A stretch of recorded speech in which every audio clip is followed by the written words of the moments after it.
Sigaw. Alright guys, family guys. Ito po ang ating lulutuin. Ito po ang ating ulam for tonight. Meron po tayo dito. Huli natin to.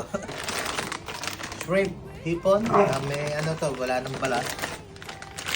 May fishball po tayo. Meron po tayong shredded chicken breast. Pinakuluan na po yan.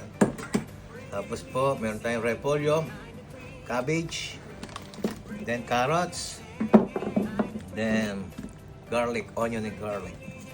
And then the chicken liver, atay ng manok.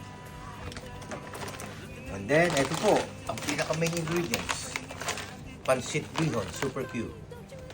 Ang ating ulam for tonight, alam niyo na po siguro guys, family.